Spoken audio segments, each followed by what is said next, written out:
नमस्कार विद्यार्थी मित्रांनो आणि पालकांनो, मी प्रदीप खुंदे स्वागत करतो तुमचं टेक एस्पायर युट्यूब चॅनल मध्ये. तर आजच्या या व्हिडिओमध्ये आपण पाहणार आहोत की ऑप्शन फॉर्म कसा भरायचा. ओके, तर मी तुम्हाला एक डेमो ऑप्शन फॉर्म भरून दाखवणार आहे.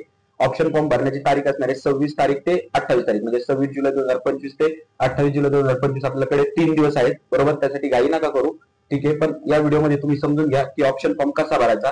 तुम्हाला काही मी ट्रिक्स सांगणार आहे. आता बरेचसे ऑप्शन आपल्याला त्यामध्ये टाकावं लागतं. समजा काही जर मुलांना कमी पर्सेंटेज असतील तर त्यांच्यासाठी बरेचसे कॉलेजेस आपल्याला त्याच्यामध्ये ऍड करावं लागतात. पण त्यांच्यासाठी एवढे कॉलेजेस ऍड करणं किंवा आपण जर ट्रॅडिशनल मेथडने जर एवढे कॉलेजेस ऍड करायला गेलो तर खूप गोंधळ होणार, खूप तिथं कॉन्फ्लिक्ट होणार किंवा चॉईस नंबर आपल्याला व्यवस्थित टाकता येणार नाही. त्यासाठी एक सिंपल ट्रिक आहे. त्या ट्रिक यूज करून तुम्ही किंवा आपण तुम्हाला जी लिस्ट प्रोव्हाइड केली आहे, ओके, किंवा तुम्ही तुमची स्वतःची जी लिस्ट बनवली असेल तर तिच्यानुसार आपण इथं ऑप्शन फॉर्म फिल करू शकतो. तर त्या पद्धतीने मी तुम्हाला आता ऑप्शन फॉर्म भरून दाखवणार आहे. त्या पद्धतीने तुम्ही ऑप्शन फॉर्म तुमचा भरा आणि सबमिट करा. मित्रांनो, ऑप्शन फॉर्म फिल करण्यासाठी फर्स्ट ऑफ ऑल आपल्याला लॉग इन करायला लागेल. त्यासाठी कॅप पोर्टल 2025-26, ओके, कसं यायचं ते तुम्हाला माहित आहे. या ठिकाणी न्यू रजिस्ट्रेशन किंवा ऑलरेडी रजिस्टर्ड याच्यावर क्लिक जर केलं तर त्या ठिकाणी तुम्हाला विचारतंय की समजा तुमचा लॉग इन आयडी आणि पासवर्ड, ठीक आहे.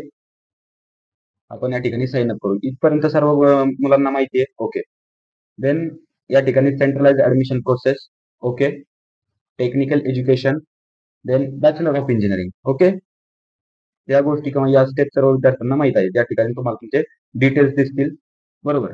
आणि त्याच्या खाली दिसेल status of option form submission and confirmation of CAP round 1 incomplete option form for CAP round 1, okay. तर आता पाहू आपण ऑप्शन फॉर्म नक्की कसं भरायचं आहे. तर ठीक आहे, सर्वप्रथम proceed to fill option form, okay. Proceed केलं आपण. आता या ठिकाणी तुम्हाला टोटल चार स्टेप्स आहेत ऑप्शन फॉर्म फिल करायला. First of all, shortlist your options, set your preferences, option form summary, त्याच्यानंतर कन्फर्म युअर ऑप्शन फॉर्म. तर मित्रांनो, तुम्हाला 3 स्टेप पर्यंतच जायचंय, ओके. तुमच्या तिसऱ्या स्टेप पर्यंत सर्व ऑप्शन फॉर्म कम्प्लीट आणि तुम्ही व्हेरीफाय केलेला असावा, बरोबर. आणि त्याच्यानंतर चौथ्या स्टेप मध्ये फक्त तुम्हाला तेव्हाच जायचंय ज्यावेळेस तुम्हाला ऑप्शन फॉर्म हा पूर्णतः सबमिट करायचा. म्हणजे तुम्ही पूर्ण, जर तुमचा ऑप्शन फॉर्म पूर्ण असेल तर तुम्ही चौथ्या स्टेप पर्यंत जाऊ नका, ओके, ठीक आहे. पण त्याच्यामुळे तुमचं जर ऑप्शन फॉर्म पूर्ण असेल आणि तुम्हाला सबमिट करायचं आहे तर चौथ्या स्टेप पर्यंत जा, ओके. आता मी तुम्हाला ट्रॅडिशनल प्रोसेस सांगतो नक्की ऑप्शन फॉर्म किंवा आपण कॅपराउंडचे जे प्रेफरन्सेस आहेत ते कसे टाकतो. तर ठीक आहे, या ठिकाणी तुम्हाला बरेचसे फिल्टर्स दिसतात, okay. Select your course name, म्हणजे कोर्स तुमचं या ठिकाणी बऱ्याच ब्रांचेस दाखवतात. तुम्हाला कोणत्या ब्रांचमध्ये ऍडमिशन घ्यायचे त्या पद्धतीने तुम्ही सिलेक्ट करा. समजा सिव्हिल इंजिनिअरिंग असेल, त्यानंतर सिलेक्ट युनिव्हर्सिटी, तर युनिव्हर्सिटी दाखवतात, okay. Punyashlok Ahilyadevi Holkar university, Savitribai Phule Pune university, okay, Shivaji university, सर्व युनिव्हर्सिटी दाखवते, ओके. देन डिस्ट्रिक्ट तुम्ही ऑल पण ठेवू शकता. तर पुणे युनिव्हर्सिटीच्या अंडर 3 डिस्ट्रिक्ट येतात, नाशिक, पुणे आणि अहिल्यानगर, ठीक आहे. अहिल्यानगर जर सिलेक्ट केलं आपण, त्याच्यानंतर सिलेक्ट इन्स्टिट्यूट स्टेटस, पण या गोष्टी तुम्हाला करायची गरज नाही, आपण ठीक आहे करून पाहू. एक समजा गव्हर्नमेंट असेल किंवा युनिव्हर्सिटी असेल किंवा अनएडेड असेल किंवा या ठिकाणी तुम्ही ऑल पण ठेवू शकता. ऑल ठेवलं म्हणजे फिल्टर न लावलं तुम्हाला सर्व कॉलेजेस येणार, ओके. इन्स्टिट्यूट ऑटोनॉमी स्टेटस, म्हणजे ऑटोनॉमसच पाहिजे की नॉन ऑटोनॉमस पाहिजे. पीएमडब्ल्यूएस साठी किंवा मायनॉरिटी स्टेटस साठी तर आपण इथं सर्च इन्स्टिट्यूट करू, ओके. या ठिकाणी आपण इन्स्टिट्यूट केले, एवढे इन्स्टिट्यूट तुमच्या या फिल्टर मधून फिल्टर होऊन आले, okay. Pravara rural college of engineering. तर इथं काय करायचंय तुम्हाला, इथं तुम्हाला तुमचं कॉलेज सिलेक्ट करायचंय. रेफरन्स या ठिकाणी नाही द्यायचं, तर तुम्हाला कोणते ऍड करायचे का कॉलेज ते इथं सिलेक्ट करायचे. समजा आता मी हे कॉलेज ऍड केलं, ओके. समजा संजीवनी रुरल, मला हे पण ऍड करायचंय, हे पण ऍड करायचंय, हे पण ऍड करायचे कॉलेज, ओके. तर या पद्धतीने मी कॉलेज ऍड केले. तर हे मी परफेक्ट करत नाहीये, म्हणजे परफेक्ट म्हणजे कसं आहे की समजा मला या स्टुडंटचा ऑप्शन वेगळ्या पद्धतीने भरायचा आहे फॉर्म, पण मी फक्त तुम्हाला शिकावं, तुम्हाला सांगण्यासाठी किंवा तुमचा कसा भरू शकता तुम्ही ऑप्शन फॉर्म, तर त्या पद्धतीने तुम्हाला मी सांगतोय, ओके. आता इथं काय ऍड सिलेक्टेड ऑप्शन्स, ठीक आहे. आपण हे ऑप्शन सिलेक्ट केले. आता ऑप्शन सिलेक्ट केल्याच्या नंतर, ओके, ऑप्शन ऍड झाले, तुम्ही पण डिलीट पण करू शकता. त्याच्यानंतर सेव्ह आणि प्रोसीड या बटनवर क्लिक करायचं, ओके. या ठिकाणी तुम्हाला आता तुमचं इथं किती असणार, भरपूर, जेवढी लिस्ट आपण तुम्हाला प्रोव्हाइड केली तेवढी तुमचं इथं कॉलेजेस असणार, बरोबर. आता स्टेट युअर प्रेफरन्सेस, आता मला कोणतं कॉलेज 1 नंबरला ठेवायचं आहे, कोणतं 2 ला ठेवायचं आहे किंवा कोणतं माझ्या लिस्टला शेवटला ठेवायचंय, तर ते इथे मी चूज करणार, ओके. समजा इथं जर मी क्लिक केलं, प्रेफरन्स नंबर ऑटोमॅटिकली आला. इथं क्लिक केलं तर सेकंड नंबरचा प्रेफरन्स ऑटोमॅटिकली आला. समजा इथं करून पाहतो, थर्ड नंबरचा प्रेफरन्स ऑटोमॅटिकली आला. समजलं तुम्हाला, म्हणजे या पद्धतीने काय होणार की आपलं इथं ऑप्शन आपण सेट करतोय प्रेफरन्सेस. ओके, आता तुम्हाला याच्याबद्दल रूल तर माहिती असणं पाहिजे, गरजेचं आहे. समजा कॅप्रॉन 1 साठी जर पहिलाच जर ऑप्शन तुमचा समजा तुम्हाला जर पहिलंच समजा प्रेफरन्स लागत असेल, तो तुमचा ऑटो फ्रीज होणार. कॅप्रॉन 2 साठी पहिल्या 3 मधील, कॅप्रॉन 3 साठी पहिल्या 6 मधील, आणि कॅप्रॉन 4 तर ऑटोमॅटिकली ऑटो फ्रीज होते, म्हणजे तुम्हाला तिथे ऍडमिशन घ्यावंच लागतं, जे कॉलेज लागेल त्याला. ओके, समजलं. तर या पद्धतीने तुम्ही रिसेट युअर प्रेफरन्सेस म्हणजे तुमचं जर चुकलं असेल काही तर रिसेट पण करू शकता, किंवा असं अनचेक पण करू शकता, ज्याने ऑप्शन कॅन्सल होते. ओके, देन सेव्ह आणि प्रोसीड या बटनावर क्लिक करायचंय. सेव्ह आणि प्रोसीड या बटनावर क्लिक केल्याच्या नंतर तुम्हाला इथं एक प्रेफरन्स नंबर दिसेल. त्या प्रेफरन्सच्या याने तुमची लिस्ट अरेंज झालेली असेल. हा इन्स्टिट्यूट कोड आहे, बरोबर, या कॉलेजचा. त्याच्यानंतर state level, home university, other than home university, असं स्टेटस तुम्हाला इथे. ओके, त्याच्यानंतर युनिव्हर्सिटी नेम पुणे युनिव्हर्सिटी आहे. त्याच्यानंतर कोर्स नेम म्हणजे तुमची कोणती ब्रांच तुम्ही याच्यासाठी सिलेक्ट केली, आणि त्याचा चॉईस कोड काय असणार आहे. आता ज्यावेळेस तुम्ही फॉर्म सबमिट करा, तर त्यावेळेस तुम्हाला हे कोणतीच डिटेल दिसणार नाही, तुम्हाला फक्त दिसणार आहे चॉईस कोड. त्याच्यामुळे तुम्ही या स्टेपमध्ये तुमचा पूर्ण, आता तुम्ही भरत असाल किंवा तुमचा एखादा भाऊ बहीण जर भरत असेल फॉर्म, तर ठीक आहे, त्यांच्या शेजारी तुम्ही बसा, तुम्ही पूर्ण तुमच्या एक नजरेने चेक करा. किंवा समजा तुम्ही नेट कॅफेमध्ये गेले फॉर्म, त्यांनाही माझी विनंती की समजा एखाद्या विद्यार्थ्याचा फॉर्म तुम्ही, आता हा करिअर डिसाइडिंग पॉईंट आहे, त्याच्यामुळे त्यांनी एकदम व्यवस्थित लक्ष देऊन फॉर्म भरावा. ओके, देन समजा जर तुम्ही घरी जर भरत असाल तर सर्वात उत्तम गोष्ट, जर तुमच्याकडे लॅपटॉप असेल, सर्व गोष्टी असतील, तर तुम्ही भरू शकता. ओके, जर तुमच्याकडे लॅपटॉप नसेल, ओके, मोबाईल असेल, तुम्ही मोबाईल मधून फॉर्म भरायचा ट्राय करताय, तर ती चुकीची गोष्ट आहे. मोबाईल मधून तुम्ही फॉर्म भरायचा ट्राय करू नका. ओके, आता सिंपल आणि शॉर्ट ट्रिक काय आहे मित्रांनो, तर इन्सर्ट चॉईस कोड डायरेक्टली, हा ऑप्शन तुम्हाला इथे दिसेल. ऑप्शन फॉर्म समरी मध्ये इन्सर्ट चॉईस कोड डायरेक्टली. तर शॉर्ट ट्रिक म्हणजे आता याच्यावर आपण क्लिक केलं, बरोबर. आता मला एक गोष्ट सांगा, समजा एखाद्या विद्यार्थ्याला 150, 150 जेवढे समजा जर प्रेफरन्सेस ऍड करायचे, बरोबर, त्याला शक्य नाही की बाबा 1, 2, 3, 4 प्रत्येक ब्रांचचे वेगवेगळे प्रेफरन्सेस द्यायला, किंवा तो कन्फ्युज होऊन जाईल. तर त्याच्यासाठी किंवा एक सिंपल प्रत्येकासाठी एक सिंपल ट्रिक काय आहे, तर चॉईस कोड इन्सर्ट करायचा डायरेक्टली. चॉईस कोड म्हणजे काय, या ठिकाणी तुम्हाला दिसत असेल, की हा चॉईस कोड, ओके, 0513 म्हणजे कॉलेज कोड असतो, आणि त्याच्या पुढे त्याचा ब्रांचचा कोड असतो, बरोबर. हा चॉईस कोड प्रत्येक ब्रांचसाठी वेगवेगळा असतो, प्रत्येक कॉलेजेससाठी वेगवेगळा असतो. आता इथं चॉईस कोड एंटर करायचा, पण हा चॉईस कोड आणायचा कुठून. ओके, तुम्हाला चॉईस कोड प्रत्येक कॉलेजचे किंवा प्रत्येक गोष्टीचे चॉईस कोड तर माहित नाहीत. समजा कॉलेजेसचे एक वेळेस माहिती होतील, ब्रांचचे चॉईस कोड, तर हा चॉईस कोड आणायचा कुठून, तर मी सांगतो. आपण जी आपली पर्सनल काउन्सिलिंग प्रोव्हाइड करतो, तर त्या पर्सनल काउन्सिलिंग मध्ये आपण या पद्धतीने लिस्ट प्रोव्हाइड करतो. या पद्धतीने स्टुडंटचं नाव असेल, कॅटेगरी, या सर्व गोष्टी लक्षात ठेवून आपण लिस्ट बनवतो. आणि या पद्धतीने आपण SR नंबर असेल, चॉईस कोड असेल, कॉलेज नेम असेल, आणि ब्रांच कोणती टाकायची, या पद्धतीने आपण हे सर्व करतो. ज्याच्याकडे ज्याने आपली काउन्सिलिंग परचेस केली असेल, तर त्याच्यासाठी मी सांगतोय, तुम्ही डायरेक्टली हा इथून चॉईस कोड कॉपी करा.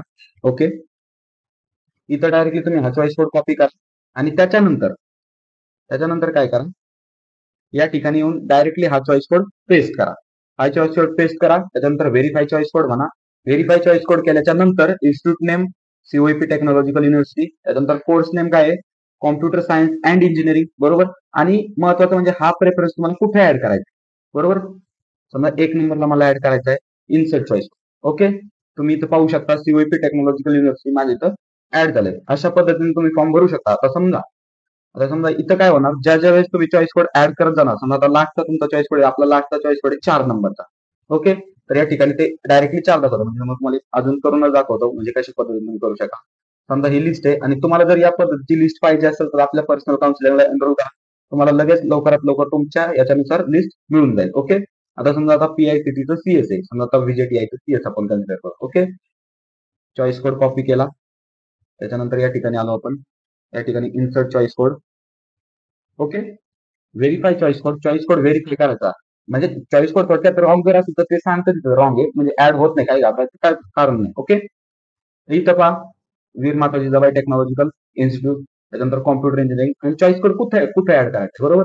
जर ज्या पद्धतीने तुम्ही परफेक्ट लिस्ट भरत चालणार, म्हणजे वरनं खालनं खालनं खालनं, तर त्यावेळेस ऑटोमॅटिकली हा नंबर इन्क्रीज होत चालणार. म्हणजे तुम्हाला प्रत्येक वेळेस चेक करायची गरज नाही, समजा मला कुठे ऍड करायचा आहे, ऑटोमॅटिकली नंबर इन्क्रीज होणार. आणि त्या ठिकाणी समजा मला 2 नंबर COEPच्या खाली इन्सर्ट चॉईस कोड बोललो, तुम्ही इथं पाहू शकता आपलं कॉलेज ऍड झालंय. तर या पद्धतीने तुम्ही समजा भरू शकता. पण आता समजा तुम्हाला चॉईस कोड माहिती नाही कॉलेजचे, ब्रांचचे, मग ते कुठून घ्यायचे, तर त्यासाठी काय करायचं तुम्हाला, की कॅप पोर्टल 2024-25 मध्ये यायचं. मी काय बोलतोय, 2024-25 या ठिकाणी जर तुम्ही गेले समजा आपल्या वेबसाईटवर, तर इथं तुम्हाला 25-26 दिसतंय आणि त्याच्यानंतर त्याच्या खाली 24-25 पण दिसतंय. ओके, या ठिकाणी जर तुम्ही आले, सेम प्रोसेस करायची तुम्हाला. बीई टेक मध्ये जा तुम्ही. बीई टेक मध्ये जर गेले तर या ठिकाणी पहा, तुम्हाला या ठिकाणी दिसेल एक खाली ऑप्शन आहे. तर ऑप्शन काय आहे मित्रांनो, list of colleges with intake capacity. ऑप्शनवर क्लिक करा. आता या ऑप्शन मध्ये काय आहे की पूर्ण जेवढे महाराष्ट्रातले सीईटी सोबत ऍफिलिएटेड कॉलेजेस आहेत तर त्यांच्या पूर्णचे नाव, त्यांचा इन्स्टिट्यूट कोड, त्यांचं स्टेटस म्हणजे समजा गव्हर्नमेंट आहे, ऑटोनॉमस आहे वगैरे कोणत्या युनिव्हर्सिटीला आहे, आणि त्याचं इनटेक इथं तुम्हाला पूर्ण दिसतंय.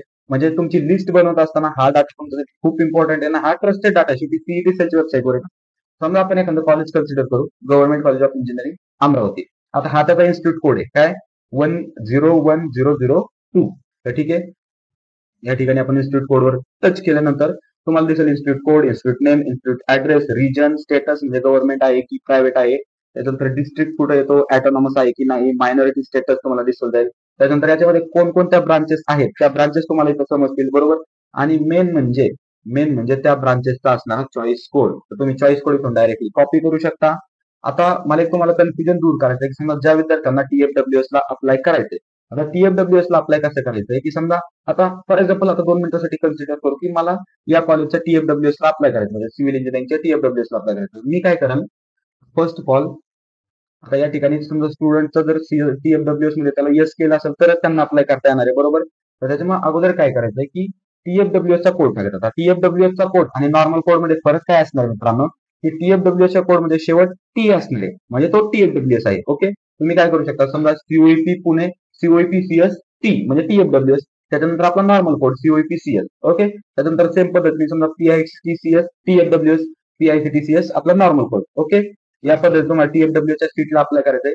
माझं सांगण्याचं तात्पर्य किंवा या वेबसाईटवरचा हा तुम्हाला पोर्शन दाखवण्याचं तात्पर्य एवढं की या ठिकाणी तुम्ही डायरेक्टली चॉईस कोड घेऊ शकता. ओके, या ठिकाणी तुम्ही अनालिसिस पण करू शकता, तुमची लिस्ट पण बनवू शकता. ओके, या ठिकाणी पूर्ण महाराष्ट्रातले जेवढे कॉलेजेस आहेत तेवढ्या प्रत्येक कॉलेजचे पूर्ण डिटेल्स या ठिकाणी दिले. तर आपण रिटर्न येऊया आपल्या पोर्टलवर.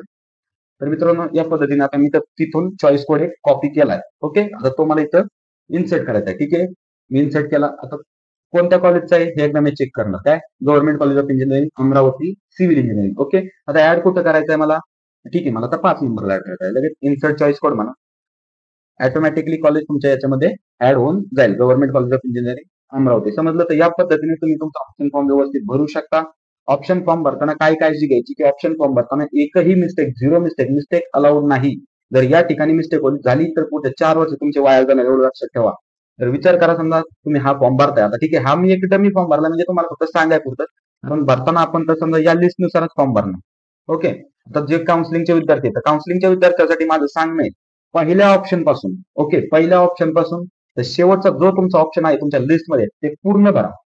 ओके, त्याच्यातलं एकही कॉलेज मिस होऊ देऊ नका, भले ते तुम्हाला कॉलेज लागत असो. आता तुम्ही पाहू शकता, ठीक आहे, विद्यार्थ्याला किती 32% आहे, JEE-ला 68% आहे. ओके, तरी आपण COEP त्याच्या लिस्टमध्ये टाकलंय, बरोबर. ही एक स्टँडर्ड प्रोसिजर असतील लिस्ट बनवण्याची. त्यासाठी माझं प्रत्येक विद्यार्थ्यांना, पालकांना सांगणं आहे की स्टँडर्ड प्रोसिजर फॉलो करा. पहिल्यापासून तर शेवटपर्यंत जेवढे ऑप्शन तुम्हाला प्रोव्हाइड केले तेवढ्या ऑप्शन मध्ये तुम्ही ऑप्शन फॉर्म फिल करा. आणि ऑप्शन फॉर्म फिल करता असताना चॉईस कोड असेल, कोणत्याही गोष्टीत तुम्हाला काही जरी प्रॉब्लेम आला तर डायरेक्टली मला कॉल करा. माझा नंबर इथं स्क्रीनवर मी देतोय, किंवा तुम्ही डिस्क्रिप्शन बॉक्स मधून नंबर घेऊ शकता. ओके, किंवा आपल्या ऑफिशियल व्हॉट्सअप ग्रुप मधून नंबर घेऊ शकता. मला विचारा काय होतंय काय नाही. ओके, तर त्या पद्धतीने मी तुम्हाला व्यवस्थित गायडन्स करेल. ओके, जर तुम्हाला ही अशा पद्धतीची लिस्ट जर पाहिजे असेल, हा इथं नंबर डायरेक्ट दिसतोय. ओके, या नंबरवर तुम्ही डायरेक्टली कॉल करू शकता. तुम्हाला जर या पद्धतीची लिस्ट जर हवी असेल, डिस्क्रिप्शन बॉक्स मध्ये जा, त्या ठिकाणी काउन्सिलिंग एनरोलमेंट फॉर्मची लिंक आहे, तिथून तुम्ही डायरेक्टली एनरोल करू शकता. तर मित्रांनो या पद्धतीने आपल्याला फॉर्म भरायचा आहे. ओके, समजलं तुम्हाला. डायरेक्टली इन्सर्ट कसा करायचा चॉईस कोड. ओके, आता हा फॉर्म भरल्याच्या नंतर तुम्हाला सेव्ह आणि प्रोसीड बटनावर क्लिक करायचंय. त्याच्यानंतर तुम्ही नेक्स्ट स्टेप मध्ये जाणार. ओके, नेक्स्ट स्टेप मध्ये गेल्याच्या नंतर तुम्हाला ऑप्शन फॉर्म पुन्हा एकदा चेक करायचा आहे व्यवस्थित, तुमचा व्यवस्थित भरलाय की नाही. बरेचसे काय होतात, नेट कॅफेमध्ये मुलं जातात ऑप्शन फॉर्म भरायला, ठीक आहे, त्यांना लिस्ट पण देतात की सर एवढी एवढी लिस्ट आम्हाला भरायची, एवढं अपलोड करून द्या. पण बरेचसे नेट कॅफे, तुम्ही सगळेच म्हणत नाही, बरेचसे नेट कॅफेचं टायअप असतं कॉलेज बरोबर. तर कॉलेज बरोबर काय करतात, तुम्हाला नजर चुकीने किंवा थोडक्यात एक जाणून बुजून तुम्हाला तो ऑप्शन वर टाकून देणार, जेणेकरून तुम्हाला तिथं ऍडमिशन होतं, थोडक्यात तुम्हाला तिथं अलॉटमेंट देतात, बरोबर. आणि हे असे कॉलेजेस कोण करतं, की ज्या कॉलेजेसमध्ये ऍडमिशन कमी आहे, कट ऑफ आहे, कट ऑफ खूप कमी आहे, मुलं तिथे येत नाहीत, बरोबर. तर ते कॉलेजेस अशा पद्धतीने मुलांसोबत स्कॅम करतायत. त्याच्यामुळे आपल्याला ब्लाइंडली कोणावर विश्वास ठेवायचा नाही, बरोबर. डायरेक्टली कोण जर कॉलेज तुम्हाला म्हटलं तुमचा ऑप्शन फॉर्म भरून टाका, फ्रीमध्ये कोण कोणाचं काय करत असतं. तुम्ही एक विचार करा, समजा एखाद्या मला बऱ्याचशा विद्यार्थ्यांचे फोन आले की सर कॉलेजेस मधून फोन येतात की सर आम्ही तुमचा ऑप्शन फॉर्म भरून देतो, आम्ही तुमचं कॅप रजिस्ट्रेशन करून देतो, डॉक्युमेंट व्हेरिफिकेशन करतो. अरे तुम्ही काय करून देताय? याच्या मागे सेवाभाव वृत्ती आहे का? नाही, याच्या मागे सेवाभाव वृत्ती नाही, की त्यांचा फक्त स्वार्थ आहे की बाबा या विद्यार्थ्याला कसं आपल्या कॉलेजकडे आणावं. तर हे स्वार्थ आहे. आता समजा पीआयसीटी सारखं कॉलेज, सीवायपी सारखं कॉलेज हे असं कधीच करणार नाही, व्हीआयटी सारखं कॉलेज असेल ते कधीच करणार नाही. हे करतं कोण? की ज्या कॉलेजला कोणी जातच नाही, म्हणजे समजा विद्यार्थी तिकडे जातच नाही. एवढे इंजिनिअरिंग कॉलेजेस आहेत मित्रांनो, आता याच्यापैकी तुम्हाला माहिती आहे महाराष्ट्रामध्ये 350-400 इंजिनिअरिंग कॉलेज आहेत. सगळेच चांगले आहेत का? नाही. आपल्याला ठरवायचं आहे किंवा आपण समजा याच पद्धतीने समजा तुम्ही लिस्ट घ्यायची, या पद्धतीने समजा आपण जी लिस्ट बनवलेली आहे, तर त्या लिस्टमध्ये मी तर पूर्ण विद्यार्थ्यांना 100% गॅरंटी देतो की तुम्हाला किती कमी पर्सेंटेज असू द्या, पण तुम्हाला कॉलेज अलॉट करून देणार. तुमच्या लिस्टनुसार आपण तुमच्या कॉलेजची अलॉटमेंट होणार. तर मित्रांनो, माझं सांगण्याचं तात्पर्य एवढंच की कोणावर ब्लाइंडली विश्वास ठेवू नका. ओके. समजा तुमचे भाऊ बहीण जरी असतील, ओके, ते तर तुमच्यासोबत स्कॅम करणार नाहीत, यात काय वाद नाही. पण त्यांच्याकडून जर चुकीने काही जर चुका झाल्या तर त्यांच्या निदर्शनास आणून द्या, त्यांना दाखवा. कारण एकदा एकदा जर इथं चूक झाली तर मग विद्यार्थ्यांना ती चूक सुधारणं खूप अवघड आहे. म्हणजे समजा सेकंड राऊंड मध्ये तुम्हाला माहिती आहे, सेकंड राऊंड मध्ये कट ऑफ वाढतात. ऑलरेडी सीट रिझर्व झालेला असतो ना विद्यार्थ्यांनी ऍडमिशन घेतल्यामुळे, कट ऑफ वाढतात. तर त्या गोष्टी पुन्हा ट्रॅकवर आणण्यासाठी खूप परिश्रम आहे. त्याच्यामुळे आत्ताच व्यवस्थित तुमचा फॉर्म काय असेल तो व्यवस्थित फिल करा, व्यवस्थित हे करा. जर काही अडचण आली तर मला कॉल करा, मी तुम्हाला नक्की हेल्प करेन. तर ठीक आहे मित्रांनो, अशा पद्धतीने तुम्ही फॉर्म फिल करा. फॉर्म फिल केल्याच्या नंतर तुम्हाला ओटीपी येतो, म्हणजे ज्या नंबर तुम्ही सीईटीच्या पोर्टलवर दिलेला आहे, ज्या नंबरने रजिस्ट्रेशन केलं तो नंबर, तो मोबाईल तुमच्यासोबत असणं गरजेचं आहे. ओके. तर या पद्धतीने तुम्ही प्रेफरन्स फॉर्म भरून त्याच्यानंतर सबमिट करू शकता. नंतर आपली 31 तारखेला ऍज पर सीईटीचं शेड्यूल 31 तारखेला अलॉटमेंट. अशा प्रकारे आपण डिटेलमध्ये पाहिलं की नक्की तुमचा तुम्ही ऑप्शन फॉर्म कसा भरू शकता. ओके. तुम्हाला मी काही शॉर्ट ट्रिक सांगितल्या किंवा काय काळजी घ्यायची ऑप्शन फॉर्म भरत असताना ते सुद्धा सांगितलं, बरोबर. आता तुम्ही एवढे एबल झालेत, म्हणजे तुमच्याकडे नॉलेज आलंय हा व्हिडिओ पाहिल्याच्या नंतर, की तुम्ही तुमचा ऑप्शन फॉर्म स्वतः भरू शकता. जसं मी व्हिडिओमध्ये सांगितलं की तुम्ही तुमचा ऑप्शन फॉर्म हा जास्तीत जास्त स्वतः भरा, बरोबर.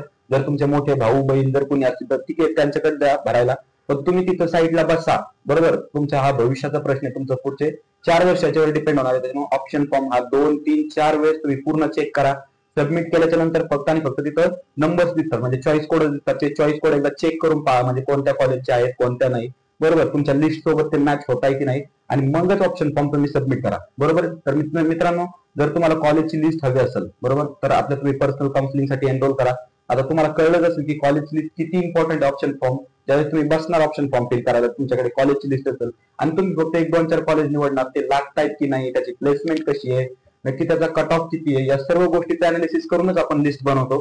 त्याच्यामुळे मित्रांनो, ठीक आहे, तुम्ही काउन्सिलिंगला एनरोल करा. एनरोलमेंट फॉर्मची लिंक डिस्क्रिप्शन मध्ये आहे, त्या ठिकाणी जाऊन तुम्ही एनरोल करू शकता. त्याच्यानंतर आपण तुम्हाला तुमची पर्सनलाइज असणारे कॉलेज लिस्ट आपण प्रोव्हाइड करू. त्यासोबत कॅपराउंड 1, 2, 3, 4 पर्यंत आपण तुम्हाला गायडन्स प्रोव्हाइड करू. त्यासोबत जे स्पॉट राऊंड असतात, इन्स्टिट्यूशनल राऊंड असतात, किंवा समजा फर्स्ट इयर इंजिनिअरिंग असते, या प्रत्येक गोष्टीसाठी आपण तुम्हाला वेळोवेळी आणि अप्रोप्रिएट अचूक गायडन्स तुम्हाला प्रोव्हाइड करू. त्याच्यामुळे काउन्सिलिंगला एनरोल करा, बरोबर. त्यासोबत आपल्या ऑफिशियल व्हॉट्सअप ग्रुपची लिंक आपण डिस्क्रिप्शन मध्ये प्रोव्हाइड केली, त्या ठिकाणी जा, आपल्या ऑफिशियल व्हॉट्सअप ग्रुपला जॉईन करा. तर मित्रांनो, जर व्हिडिओ तुम्हाला आवडला असेल, इन्फॉर्मेटिव्ह वाटला असेल, हेल्पफुल वाटला असेल, तर व्हिडिओला लाईक करा.